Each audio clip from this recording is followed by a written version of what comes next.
G'day everyone, welcome to another War Thunder video with yours truly, Ash. Now today's video is going to be an interesting one, as some time ago, about 2 and a bit years, I made a video called When Lightning Strikes featuring the P-38E. Now admittedly this video was not very good, and today we're going to fix this. This time I'm flying the mid-war P-38J-15. An interesting plane indeed. It was an upgraded version of the early P-38 fighters. The J-15 was the final main production variant of the P-38 line. Improvements to each batch included chin radiators, flat bulletproof windscreens, power-boosted ailerons, and an increased fuel capacity. The Americans had 2,970 of the planes built. The first active P-38s were used as reconnaissance aircraft in April of 1942 by the Australian 8th Photographic Squadron. However, in late 1943, one of the P-38s ran into trouble after being chased by an A6M2. It took a few hits to the left wing and the starboard undercarriage collapsed on landing. If only they had followed Ash's wonderful handbook titled The Operation of Flights Undertaking Combat Killing Manual Aerial Training Exercises, or Oh Fuck Mate for short. Then they would have had no issues at all. Now let's apply this handbook to the P-38, shall we? On the first page it states the following. Rule 1. Bring your beer. Rule 2. Crack open a tinny and drink your said beer. Foster's. Good aircraft. Where was I? Always turn fight a Japanese aircraft. Oh, hang on, I'm reading that wrong. If found fighting against Japanese, do not engage in a turn fight. Apparently that's rule 3. This sounds bloody fair dinkum. You bloody bellend. Rule 4. If found fighting against the Germans on German territory, do not attempt to head on. This drop-kicked Wombat did that. And now look at his aircraft burn. According to the logs, the pilot of this aircraft was named Davo. Davo, you fucking tosser! Rule 5 states that you always have to escort your friendly bombers as close as you can get, because all bombers need reassurance that you're going to get them to target regardless if you do or do not do your job as an escort interceptor. Therefore, once an enemy plane arrives, you shall just duck out of the area and pretend like you were never there. That's how you do an escort fighter role. Plus it's really convenient to use them as bait. A pesky anti-aircraft gun. Rule 6 states that when ground attacking you must be aware of your surroundings at all time. You see, for those of you who don't actually like to help the team and kill enemy fighter aircraft, you tend to attack the ground units. First aircraft comes in for a pass. Second aircraft forgets that he isn't actually a fighter and has a heavy elevator, and he slams himself into the ground. The underlying text says, if in a designated role, use your aircraft in the said desired role, and don't get shot down by AAA lead aircraft. Rule 7. If versing the Russians, climb above 3,000 meters. Rule 8. Good luck getting to 3,000 meters, you drop-kick Wombat, because you are versing the Russians. Step 9 is an interesting rule indeed, because it talks about how you should engage in caution around training exercises. If found in a training exercise against the British, always remember that the Spitfire is better, unless mentioning tea and crumpets. At that point, the Brits will forget what they're doing and either fly in a straight line to avoid spilling their tea, or bail out of their aircraft completely. Well, unless you're versing a Boomerang. However, the whole sky knows about that aircraft, and you had better watch out, because this aircraft always comes back to you. That's right, if you encounter the rare beast known as the Deadly Boomerang, you shall never survive. Anyway, let's put all this textbook information into practice, shall we? So, I have not climbed to 3,000 meters because the clouds are up there and it's scary where the Russians are.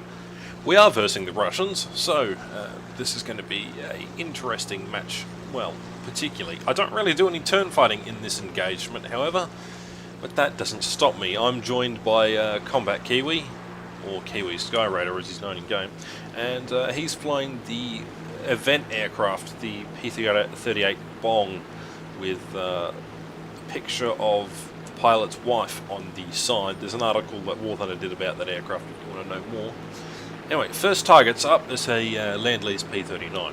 He's disappeared into the clouds, and we cannot see him. So I assume he's over there heading towards us. Though I doubt that he's seen us. Oh, no, he has not. He has actually dived after and tried to go after friendlies. Anyway, so we're going to bring this into a shallow dive and get some speed up. Try not to bring this thing over about 800 kilometers an hour, because you will rip your wings if you go past about 780 or thereabouts. Anyway, so I'm going to keep my energy retention by just going up slightly. I'm going to watch my surroundings. There's an LA5 and an I-85 over that direction. Anyway, this this Yak 1 has decided to invert himself and turn on his smokes. Let's see if we can get pop shots. Nope, I missed because I'm not used to my current gun convergence. Currently I am playing around with the 300 gun targeting distance. So we're just going to pull it up in a slight climb. This way we retain some of our altitude over our opponents here. Make sure that we clear the engagement range and come back over them. Just remember that, you know, it's important to retain altitude over your enemies. See, speed is life and altitude is life insurance.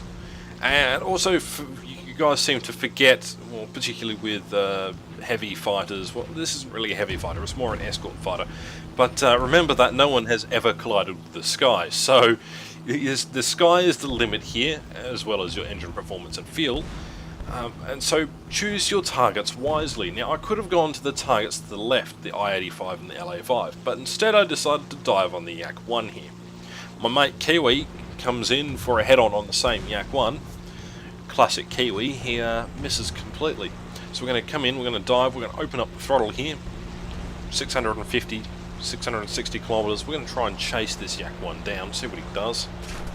Well, everyone has just turned into a lemming train. We're going to see if we can get pot shots into this guy. We're spraying around him.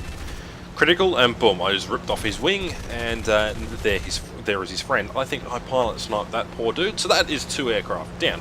Anyway, so we're going to see if we can help out this friendly here. We get a couple of hits in, running out of cannon however, so I'm being cautious with my shots. Anyway, he pulled too many maneuvers and I could not save the friendly in time. I then make a critical mistake right here and invertedly not gone continuing for the fighters. And this provides to be a little bit of a mistake, but regardless, I kill the PE2 and I then engage another PE2. Why? I don't know. There's a fighter behind me. I should have attacked the fighter. Anyway, put a couple of shots around the PE2, but he's diving, so my shots do not connect. Try shooting above, I run out of cannon. At this point, I'm just spraying and praying. Again, getting used to new targeting distance. Put a few shots into his engine, make him start spluttering oil everywhere. Quickly shoot over to the other engine, make sure he's going to go in. I must have knocked something out because he plowed straight into the ground. Anyway, check straight behind me, and I've got a Yak 9 flying directly for me. Anyway, so I'm going to open up the throttles here. Now, let's see if we can outrun this guy, because I find this very interesting indeed. So, the Yak 9 has, in some cases, a better engine at low altitude, but the P-38 has 2 engines. Pull her up, wait for my friendlies to come around. Friendly Spitfire here is about 3 kilometers out. Avoid some of his shots, go directly underneath him, and continue flying the other direction. That's the point where I realise that I should check my 6 again, because he's caught up with me, the sneaky Russian. And that's pretty much it. So my P-38 video was mainly a test. I kind of put too much effort into the start and forgot to put the rest of the effort into the rest of the video. However, that was the last remaining aircraft, so that clears up that front. Considering the fact that I also lost a bunch of footage from boomerangs attacking this thing, and Chaikas and Russians attacking this thing too, and I also lost the final script that I had for this video. Basically, all I had was the first 4 rules, and then I had to improvise with the others, and it was kind of a pain. Yeah, so that was the last aircraft. Coming in for landing, this thing is surprisingly good with 1 engine if your control surfaces aren't damaged at all. So yeah, that's the P-38. I am sorry for the drop in quality, but you'll understand eventually. Anyway, enough dribble, it's time for me to end this video. Yeah, I'm not very pleased with it. But my name is Ash007, and I'll catch you in the next one. What they do, they when you feel